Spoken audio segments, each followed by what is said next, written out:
There's something undeniably special about a father-daughter relationship. It's a bond built on trust, protection, and a unique kind of love that shapes a young woman's view of the world. From teaching her how to ride a bike down to walking the aisle by her side, a father's role is one of guidance, support, and unwavering pride. But what happens when that bond crosses into territory that feels off?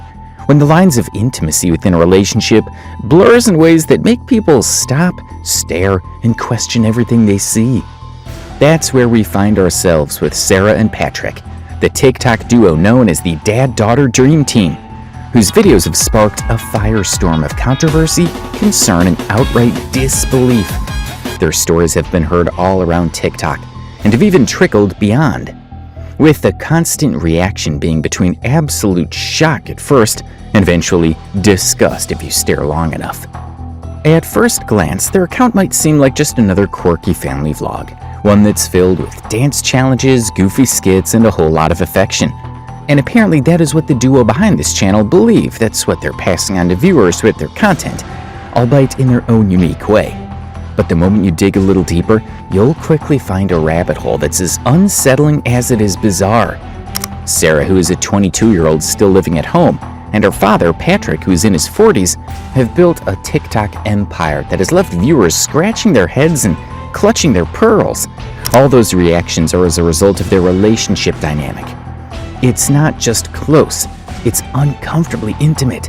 Especially for a father and daughter, their interactions are full of bizarre touches, gazes, and interactions that feel more suited to a romantically involved couple. And it's not just the internet's imagination running wild here. No, far from that even. There's a laundry list of events that have fueled this speculation, each of them more heinous than the former. The list includes a faux marriage proposal for a purity ring, where Patrick literally proposed to his daughter, to allegations of creating spicy NSFW AI content together using an AI agent. They even created an OnlyFans account for the agent, an Instagram, and even TikTok accounts. Yes, you heard that right. A father and daughter.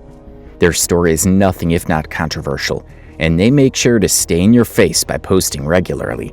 And even when they go on breaks, they're usually back to posting within days or weeks at most, looking like they're trying to aggravate whoever bothers to give them any attention. In this video, we're peeling back the layers of the Dad-Daughter Dream Team saga, starting with the moment that had TikTok in a chokehold. From there, we'll unravel the tangled web of their controversial TikTok history, which involves multiple deleted accounts, accusations of racism, ties to a questionable AI persona, and a family dynamic that raises more red flags than a Spanish bullfight. We're exploring Sarah's sheltered life, from homeschooling to her parasocial obsession with an actress, and question whether Patrick's influence is loving or controlling. And we'll tackle the elephant in the room, the grooming allegations that Sarah vehemently denies, but viewers can't shake.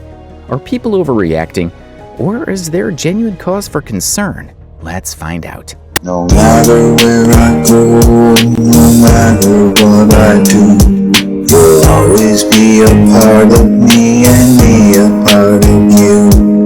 I wanna give you everything in this entire world, just because I love you, my sweet baby girl. You've had me wrapped around your finger for 21 whole years, through every hardship and all of the cheers. I have watched you grow into the woman I now see. Sarah, you're the greatest thing that happened to me.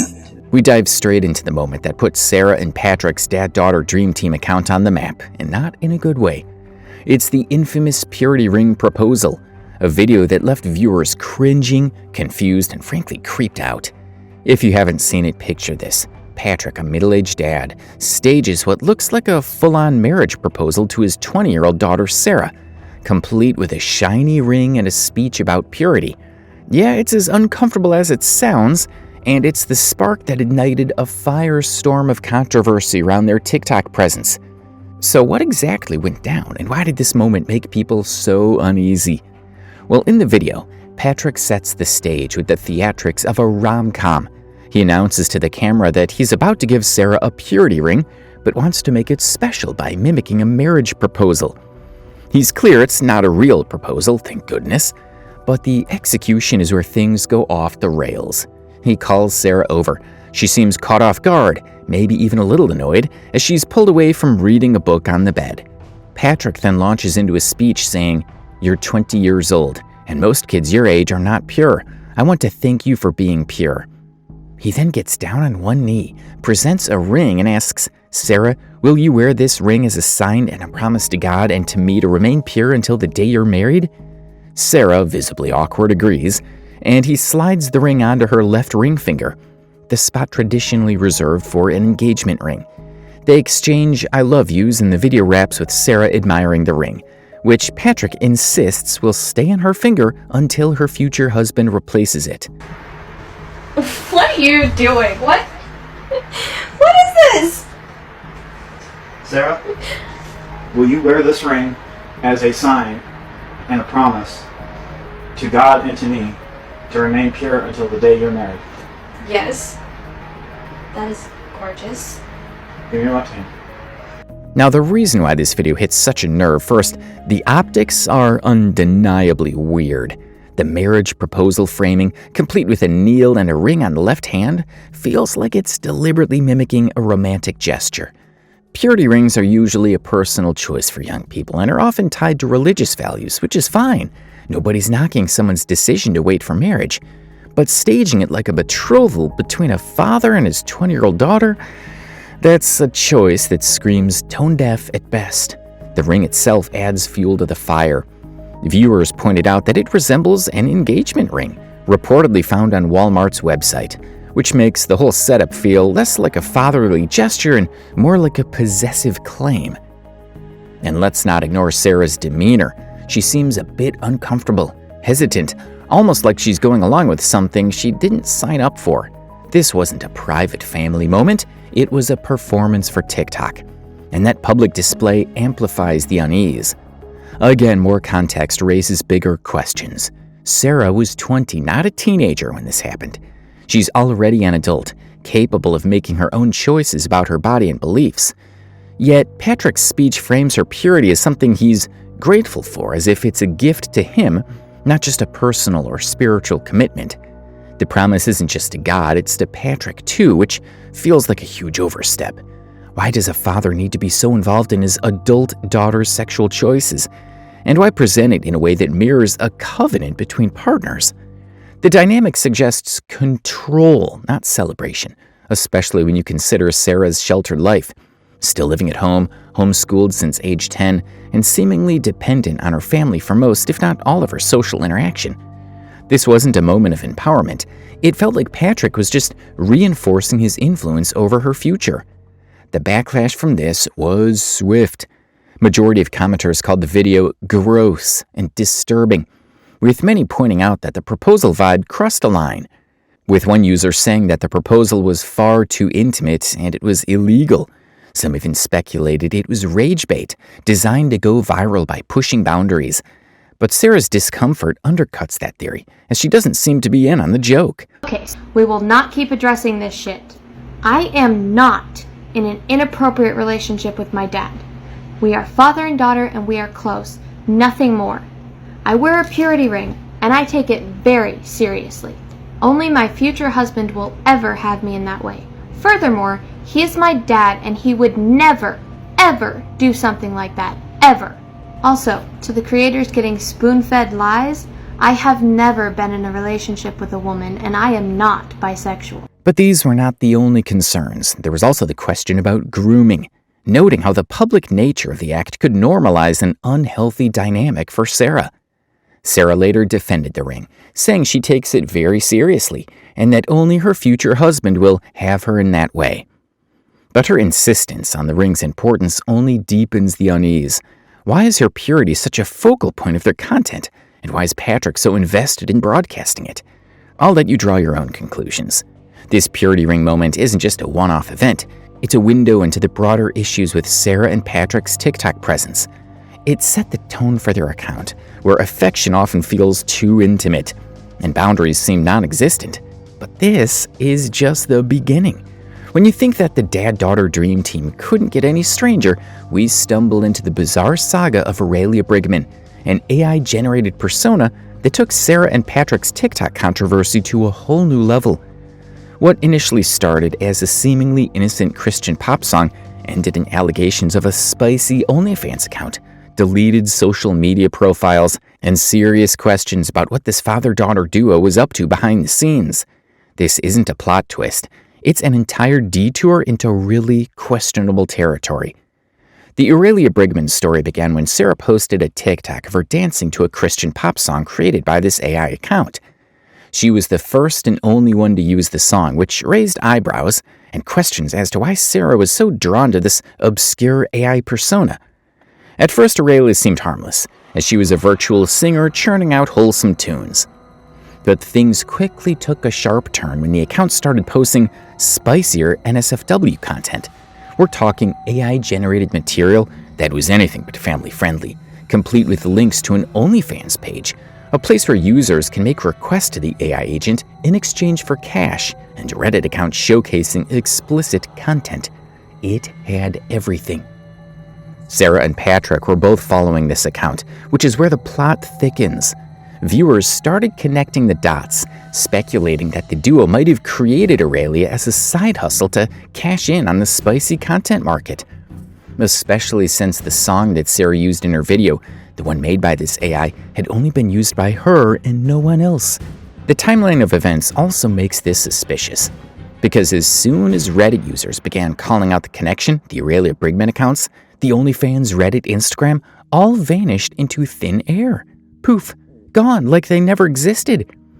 This swift deletion fueled theories that Sarah and Patrick were behind it, and were scrambling to cover their tracks when the internet got too close.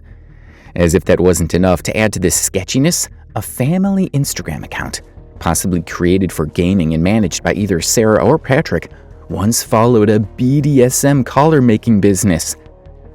Now, that doesn't exactly scream wholesome family values. The leap from a Christian AI singer to an OnlyFans model is jarring enough. But the idea that a father and daughter might be collaborating on this, that's the next level of unsettling. What's at play here? Well, Sarah and Patrick's brand is built on purity and family values, with their purity rings and TikTok dances. So why follow an AI account that pivoted to explicit content? Unless the allegations that they created it themselves, or at least know those who did, were in fact true.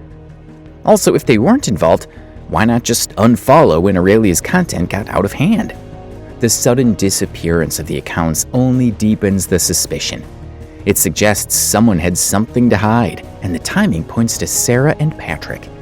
Redditors also pointed out that when you search the AI agent Aurelia Brigman, most of the results that come up are videos of Sarah and mostly content revolving around her.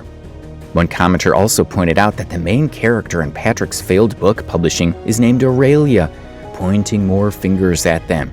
Now, Sarah has denied these accusations, insisting she just liked the original song. But the coincidence is hard to swallow, especially when their family account's follow list includes such questionable choices. And finally, there's a rumor going around that my dad and I created an AI that made spicy content on OnlyFans.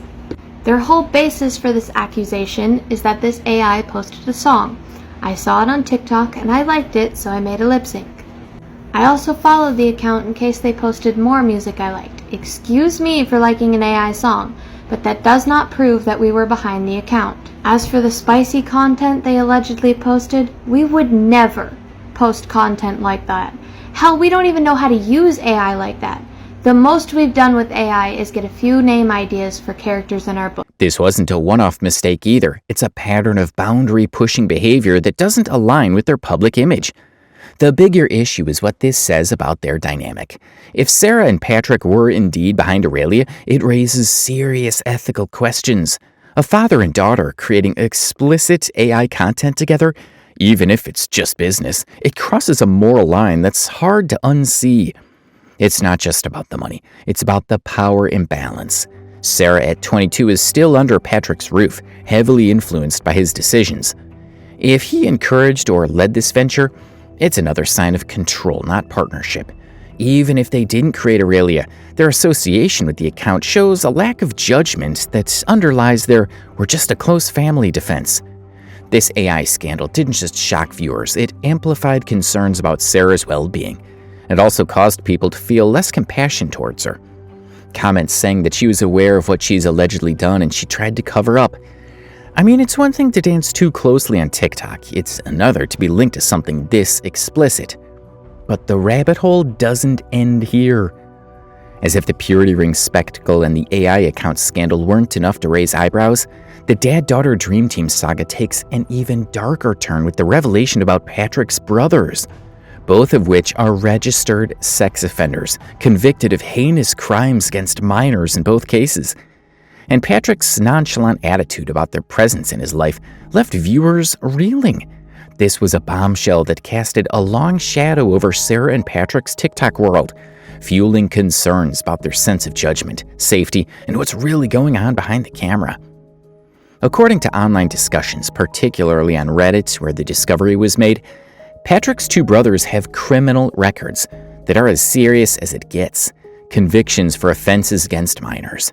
The specifics are grim, and the fact that these are Patrick's siblings makes their proximity to his family, especially his children, deeply troubling.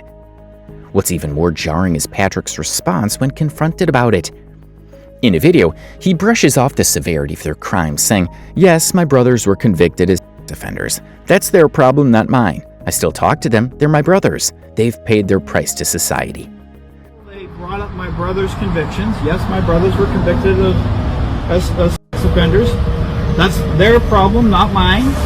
Okay, yes, I still talk to my brothers. They're my brothers. Hello.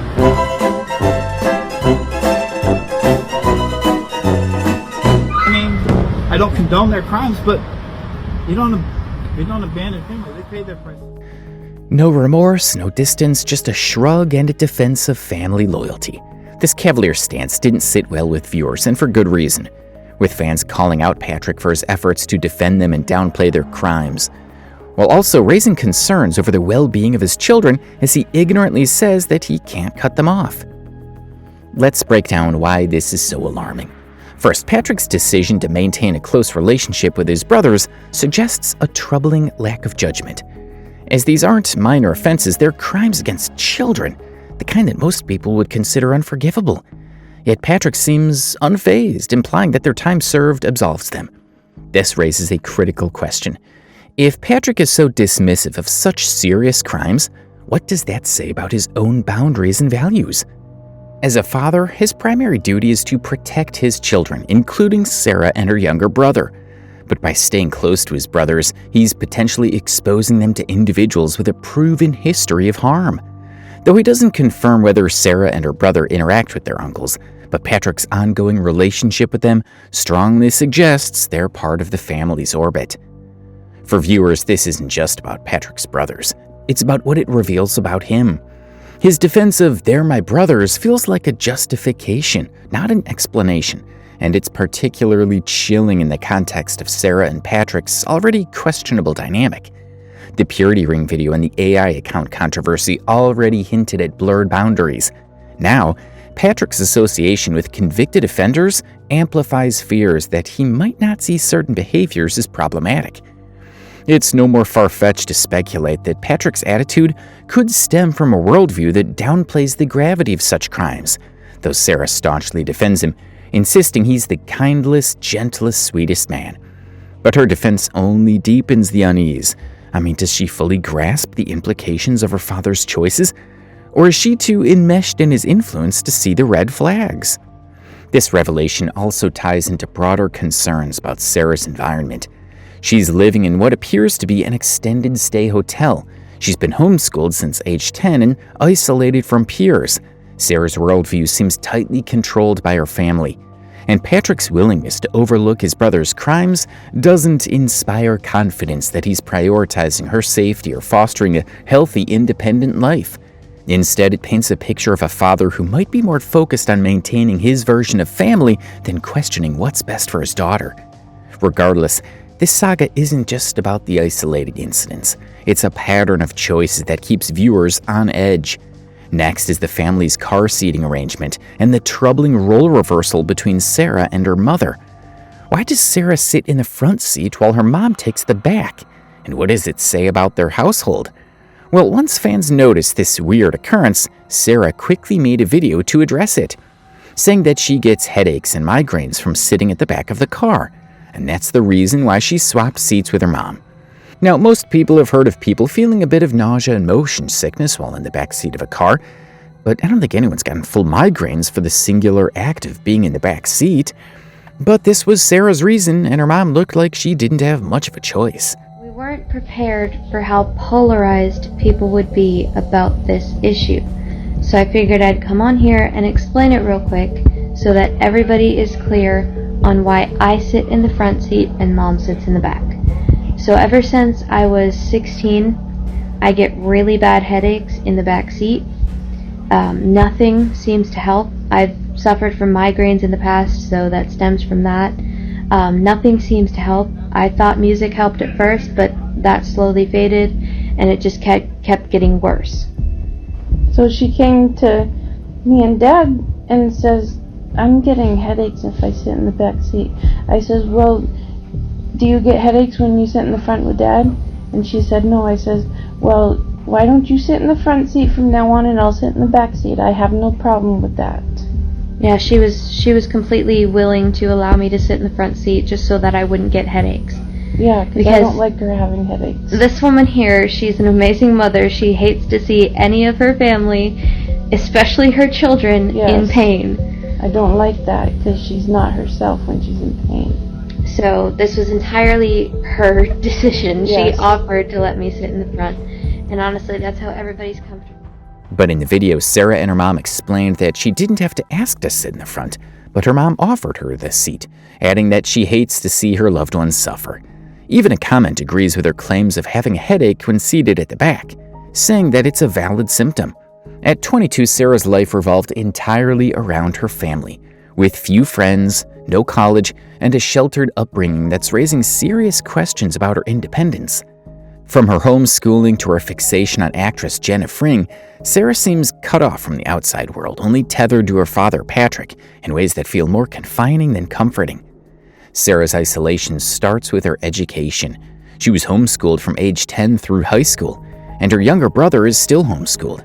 There's nothing inherently wrong with homeschooling, but what we see suggests it may have limited Sarah's social exposure. She mentions having friends early in her social media days, but now they're mostly far away, and she claims to prefer family outings to parks over socializing. Fair enough, but the binary, clubbing or family time, feels like a false choice. At 22, most young adults find a middle ground, like coffee dates or hobby groups, but Sarah's world seems to lack that balance. Her family, particularly Patrick, appears to be her sole social anchor. This isolation is compounded by the family's living situation, described as an extended stay hotel or motel setup. It's an unconventional choice that suggests instability or intentional seclusion, further limiting Sarah's opportunities to connect with peers. Her TikTok content reinforces this bubble. Most videos feature her with Patrick, dancing, joking, or performing skits, with her mother and brother making only occasional appearances. The absence of friends or outside activities paints a picture of a young woman whose life is defined by her family's orbit, raising questions about whether this is her choice or Patrick's design.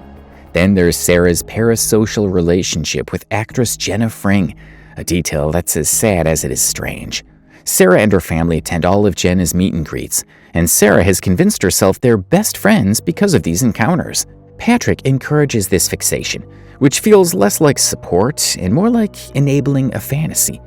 Parasocial relationships, where fans form one-sided bonds with celebrities, aren't uncommon, but Sarah's belief that she's close to Jenna suggests a lack of real-world connections. Instead of fostering actual friendships, Patrick seems content letting Sarah chase an unattainable bond with a stranger she pays to meet. It's a stark contrast to what most parents would want. A daughter who's building a life beyond the family, not clinging to a celebrity illusion. Why does this matter? Well, Sarah's isolation feeds into broader concerns about Patrick's influence, her lack of peers, reliance on family, and unrealistic goals, like becoming a SeaWorld trainer without apparent training or education, suggests a life where independence isn't encouraged. The Jenna Fring obsession underscores this. showing a young woman yearning for connection but channeled into a safe, controlled outlet that keeps her dependent on her family's approval. Viewers see this as a red flag, with many wondering if Patrick is deliberately stifling Sarah's growth to maintain control, especially given his dismissive attitude toward his brother's crimes and the family's odd dynamics. The internet's reaction was one of pity and alarm.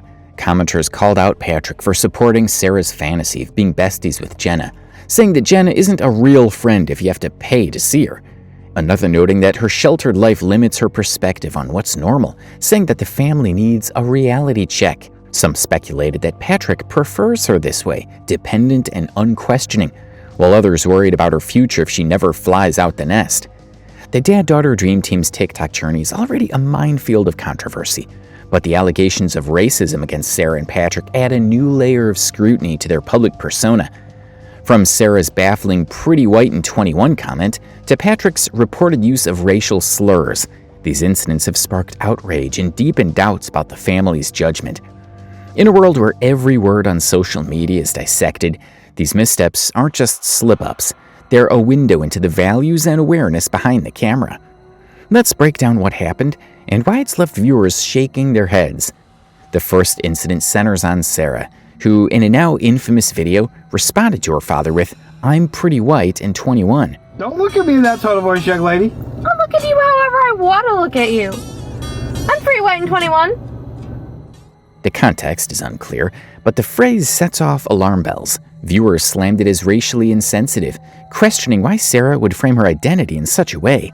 In a follow-up, Sarah claimed she didn't realize the comment was offensive, insisting it was a common saying she thought was harmless. To the people who call me racist for my comment in live, "I'm free, white, and 21, that's a saying I've heard from many people in my life that just means I make my own decisions. I never even considered that it could be interpreted that way, nor did I know the true origins of the phrase. If people took it that way, I apologize. I am definitely not racist. I don't see color. I never have. All of us are created in God's image regardless of race." But that defense fell flat. As critics pointed out, the phrase isn't a widely recognized expression, and even if it were, tying pretty to race in 2025's hyper-aware online landscape is a rookie mistake at best, ignorance at worst. For a 22-year-old who spent years on TikTok, Sarah's lack of awareness feels like a product of her sheltered life, where exposure to diverse perspectives seems minimal. Then there's Patrick, who's faced accusations of using racial slurs. Unlike Sarah, Patrick hasn't directly addressed these claims in the provided footage, leaving a void that only fuels speculation. His silence contrasts with Sarah's attempt to explain her comment, and it doesn't help his case, especially given his dismissive attitude toward other controversies, like his brother's convictions. If true, these allegations paint Patrick as not just tone-deaf, but actively reckless, undermining the gentle, kind father image Sarah defends. What makes these incidents sting is their place in the broader narrative. Since Sarah and Patrick's TikTok brand hinges on projecting a wholesome family-first image, yet these moments reveal a disconnect from social norms and accountability. Ignorance isn't a free pass when you're a public figure. This incident eroded the trust in their judgment, making their other controversies feel less like quirks and more like symptoms of a flawed worldview. This saga takes a deeply personal turn when we examine Sarah's brief flirtation with rebellion and Patrick's swift response to reel her back in. At the heart of this controversy is a dynamic that feels less like fatherly guidance and more like an iron grip on Sarah's autonomy. To understand this pivotal moment and why it's left so many viewers worried for Sarah's well-being, we have to go back a while. I'm not good at the whole explaining thing like my dad, so this won't be a very long story, but you guys wanted it, and I want to try my best. Call this our first story time. Now, I can't do this all at once, so this is going to be filmed in clips to give me a chance to organize my thoughts and hopefully make it interesting. According to Sarah, she hit a rebellious phase around age 18, though the details are quirky rather than wild. She admits she stopped brushing her teeth for about 2 years, not because of neglect, but as a deliberate act of defiance against her parents. She also speaks about her early social media life when she did things on her own, and how she explored with different sounds, cosplay outfits, and makeup, which she now hates. I love and respect my parents, and so I did what they asked. I never went through that rebellious phase until I turned 18. I was an adult now, which meant I could choose for myself. I started making TikTok and Instagram my life. I stayed plugged in for most of the day when my parents were working since I didn't have to limit myself anymore. I began getting lost in social media. This led to my 3 years of emotional roller coaster that I've talked about before. I started to become someone that I didn't want to be, but I couldn't see myself changing. I just passed it off as finding myself. I also decided that since my parents couldn't force me anymore, I was not going to brush my teeth unless I felt like it, which, given it would take time away from TikTok or YouTube Shorts, I never felt like it. I also started to develop my curved spine problem because I spent too much time slouching in my chair or on my bed. I never noticed any of this, until my dad helped guide me out of all the mess and we created our first channel. People kept noticing my teeth and my curved spine, and at first, I passed it off as hate and bullying. So when I first dove into social media, I really wanted everyone to like me. So I would post a bunch of videos here on TikTok on things that were trending. She also describes how Patrick saved her after he saw one of her profiles by advising her that she doesn't need to change who she was to make new friends. That if she did, then her friends would not be liking her for who she is, but who she's pretending to be. This sounds like good advice from a father to his daughter, but it's not so great now that we see the real plan to control Sarah that Patrick had the whole time. I got to a point where I couldn't even recognize myself anymore. It wasn't until my dad stumbled on one of my accounts that I realized how bad it had gotten. Honestly, I never crossed a few lines because of my core beliefs, but I was at a point where I might have. My dad sat me down and explained to me that it's okay for you to want people to like you, but by changing who you are, they aren't really liking you, they're liking the person they want you to be. He told me to find those friends that accept me for who I am, and those are my true friends. He also helped me to see that I needed to stop being someone I'm not and be who I really am. So I deleted all the accounts and found a couple true friends who stuck by me even when they knew who I truly was. Since I decided to focus on myself, I am much happier. I'm at a point now where I don't care what anyone else thinks I should be. I am who I am, and I change for no one. I decided that I still wanted to do TikTok, but I wanted to be the real me. So I asked my dad to team up and do dance trends and maybe even other fun stuff. And so the dream team was born. What's more telling with how Patrick responded is that when she started making her own choices at 18, Patrick struggled with losing control. So him stepping in was to pull her back from what she vaguely called a dark path. And by age 20, Sarah was firmly back under Patrick's influence, more enmeshed in their family dynamic than ever. This reining in process raises red flags. Patrick didn't just guide Sarah, he seemingly cut her off from the few friends she had, as she no longer mentions them in recent videos. The purity ring proposal at age 20, which we've already dissected, feels like a public marker of this control, tying Sarah's choices to his approval. The grooming allegations stem from this dynamic. Viewers pointed to Patrick's overly affectionate behavior, like petting Sarah's hair, touching her leg, or staging intimate dance videos as crossing boundaries. There's a clip where Patrick is stroking the back of her head weirdly as she tried to guess his favorite movie. So, what's my favorite movie? I know this one. The original Star Trek? And also another chilling clip where Patrick places his hand on Sarah's thigh while asking about her favorite movie, a gesture that feels far too familiar for a father-daughter interaction. Sarah defends him fiercely, insisting she has not been groomed. She cites her knowledge of crime dramas and claims their affection is normal, but her need to say, maybe we need to dial it back, betrays an awareness that something's off. There's a chance she may not recognize grooming because it's been normalized her entire life, especially given Patrick's dismissive attitude toward his brother's sex offender convictions. Opposite of what everyone believes. He is the least controlling man I know. He encourages me to make my own choices, and he never tries to influence me in any way.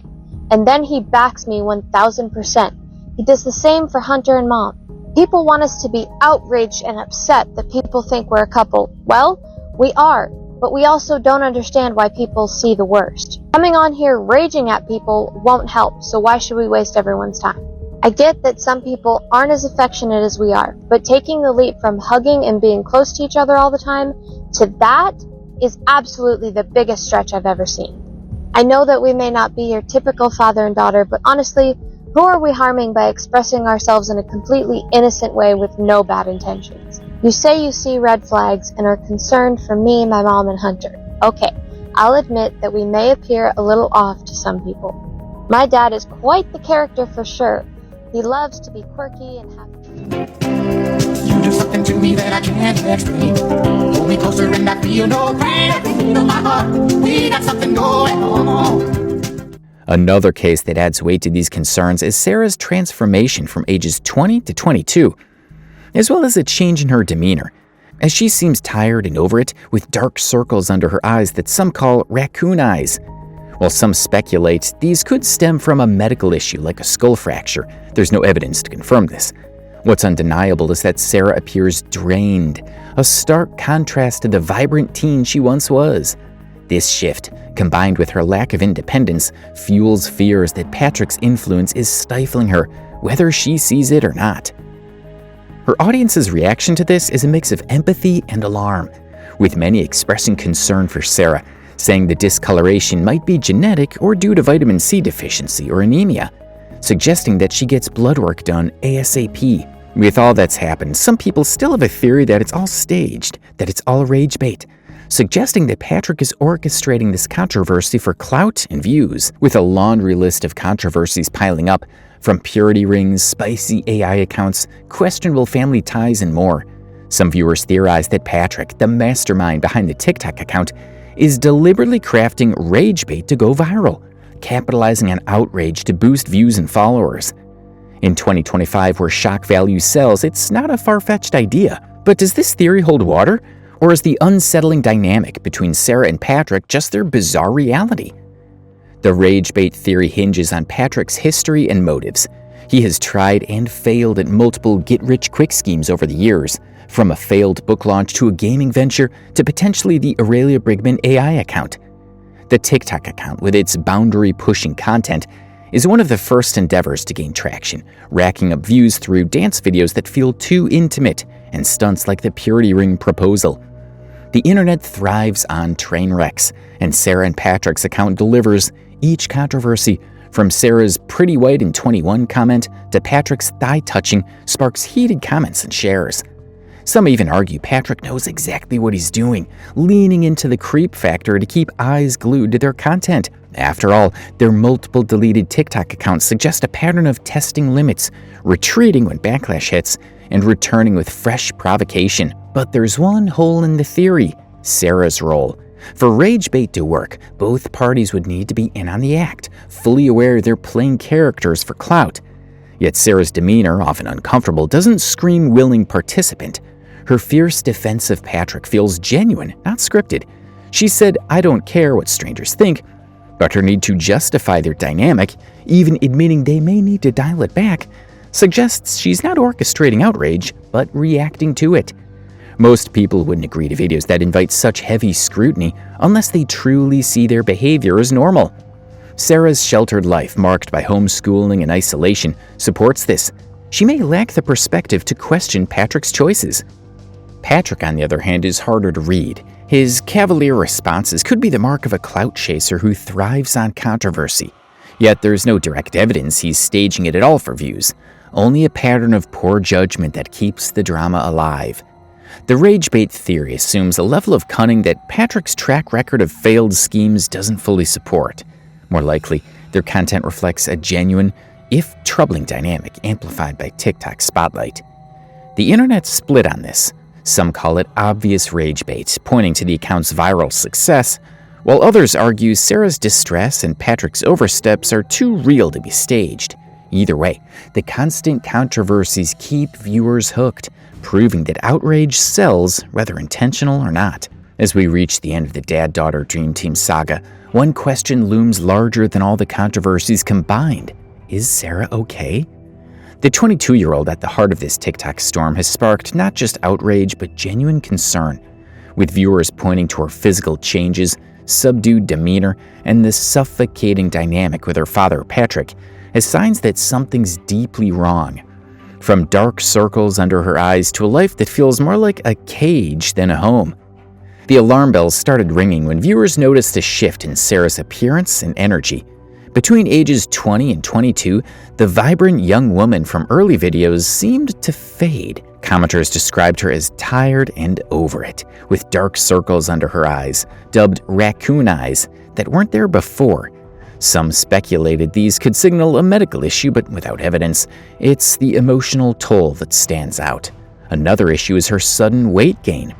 Over the past year or so, she seems to have gained a significant amount of weight, and her bent spine is now more obvious than ever.